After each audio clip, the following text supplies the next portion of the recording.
Yes, he's a Zimbabwean journalist who is currently working as an online reporter at Alpha Media Holdings. That is the largest privately owned media house in Zimbabwe.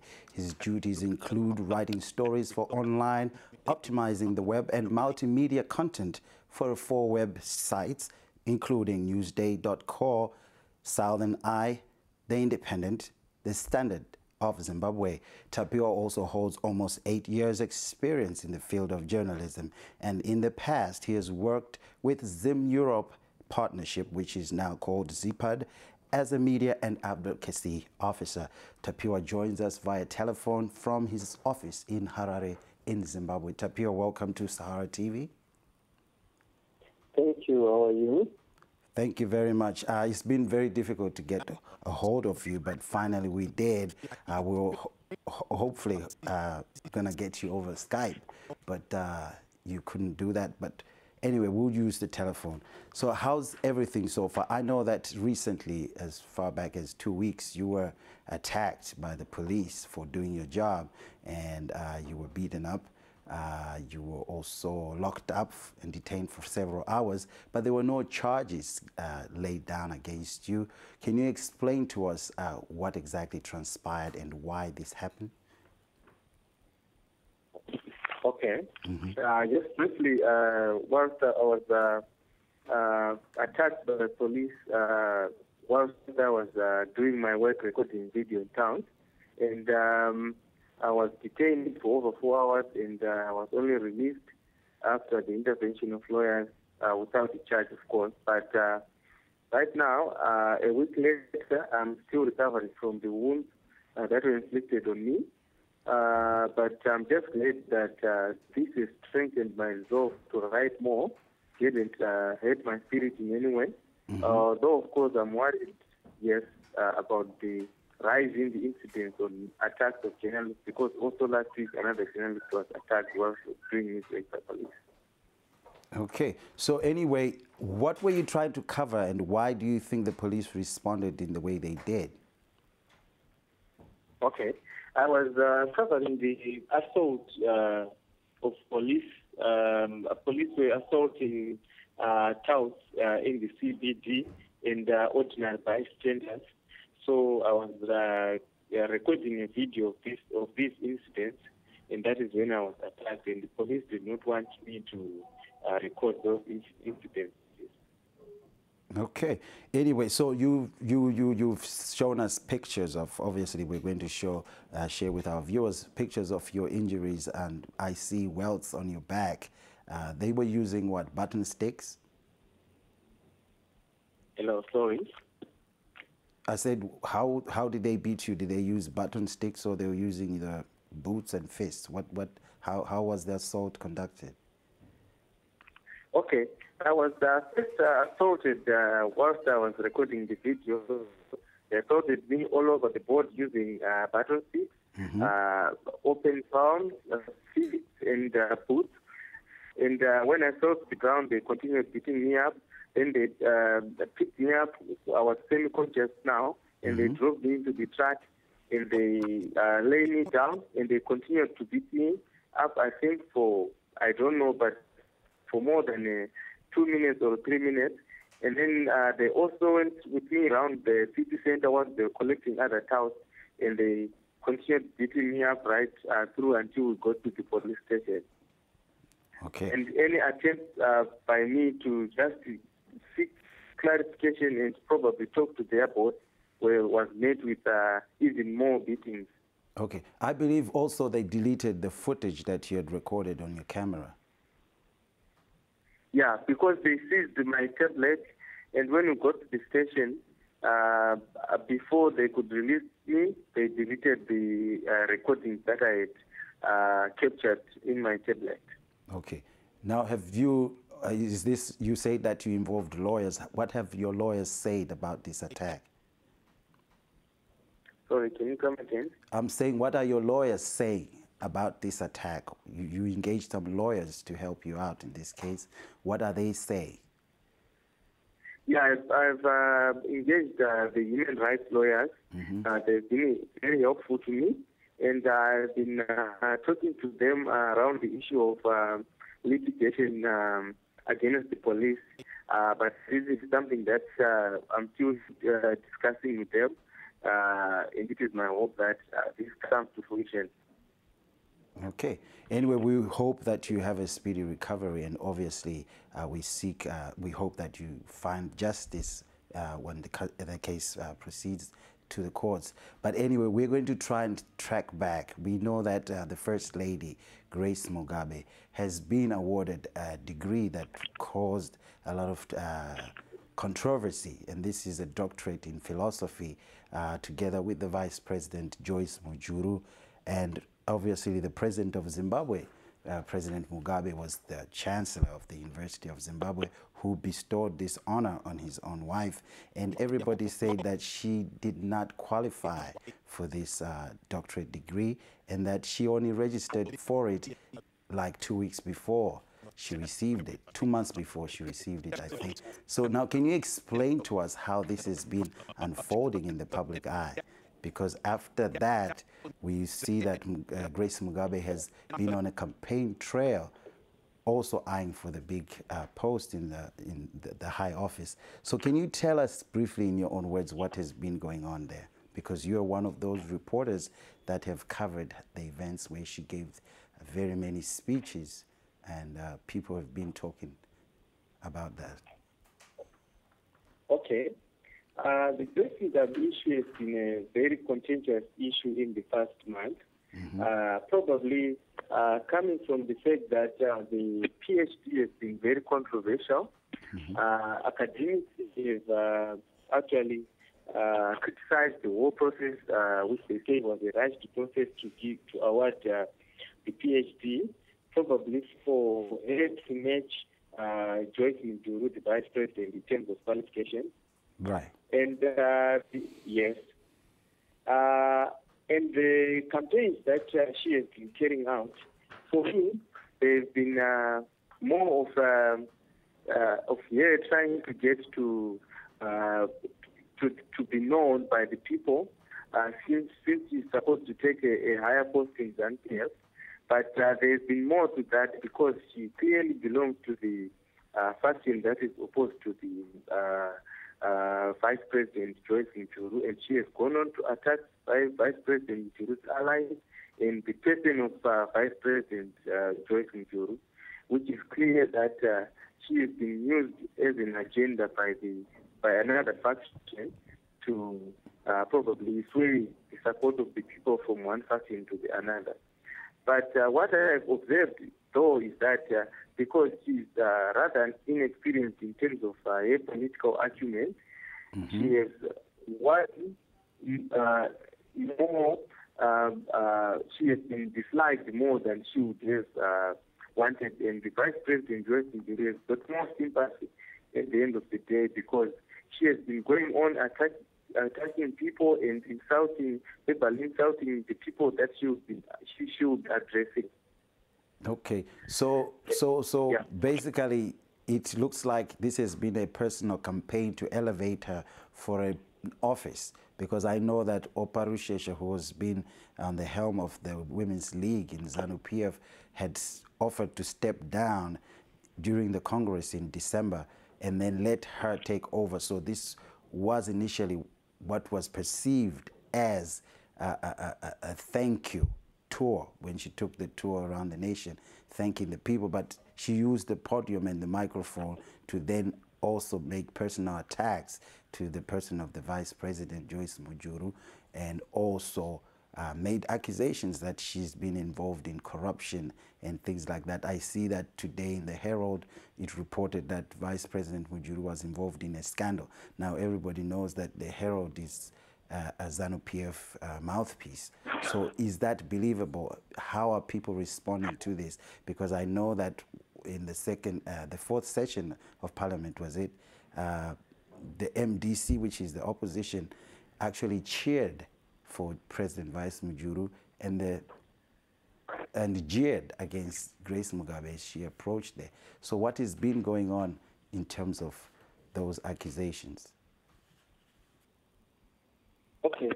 I think basically this is an agenda that has been said to undermine the Vice President and bring to the fore the First Lady for the position in ZANU-PF.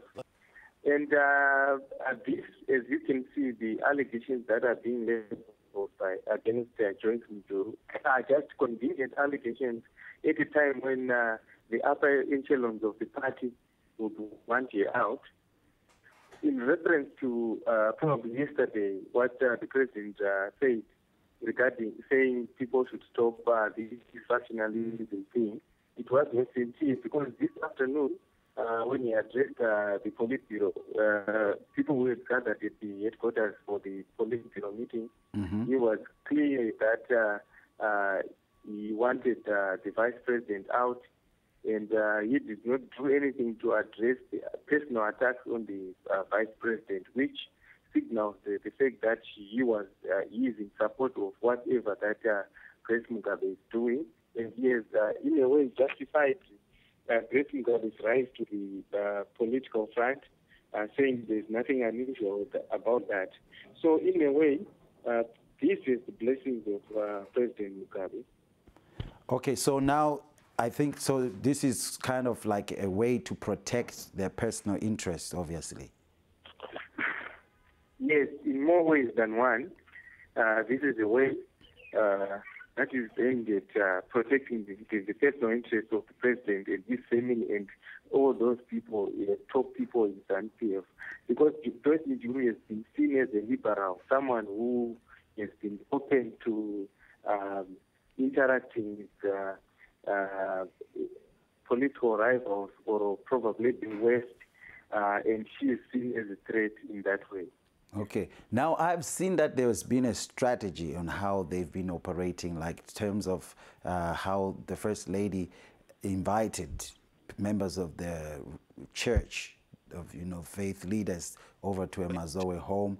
After that, she invited the traditional association the chiefs over to her home, and then she also invited the veterans. So she's kind of like been going into these sectors and trying to almost indoctrinate and trying to brainwash these people, because I read somewhere in today's Politburo meeting that was held at the ZANU-PF headquarters that some people were bussed from so many different places and they didn't have a clue why they were coming there.